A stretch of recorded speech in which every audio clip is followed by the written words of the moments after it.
Matapos ang salubong sa bagong taon kahapon, dumagsa naman ang mga deboto sa simbahan ng Quiapo ngayong First Friday ng 2026. Alas 4 pa lang na madaling araw, ganyan na karami ang dumalo ng banal na misa. Kaya ang Manila Police District maagang nagpakalat ng mga personel para masiguro ang kaligtasan ng mga deboto. Bawat isa may pasasalamat sa may kapal at hiling kasunod ng pagpasok ng bagong taon.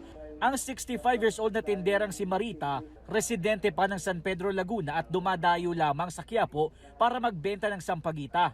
New Year's resolution niya raw na mas mahigitan niya pa ang sipag niya noong nakarang taon para mas guminhawa ang kanilang buhay. Bukod dito, ipinagpapasalamat niya sa may kapal na kahit senior citizen na siya, nairaos niya ang 2025. Kasi po binigyan rin po ako ni Lord ng mga gandang karanasan sa pagsasampagita.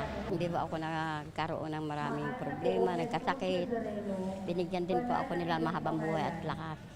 Ganun din po yung pang-araw-araw namin pagkain, nakakaraos din po kami dito. Simple lang naman daw ang hiling niya ngayong 2026. Sana po gumanda ang aking pakiramdam, bigyan ako ng mahabang buhay at lakas. Ganun din po ang aking mga pamilya. Ang 48 years old naman na si Shirley, kasamang nagsimba ang kanyang buong pamilya.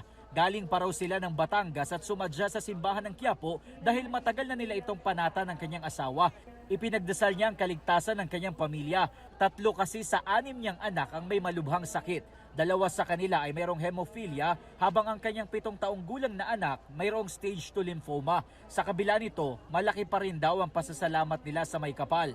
Salamat po sa biyaya sa amin sa araw-araw, sa kalakasan po sa aming katawang sa araw-araw.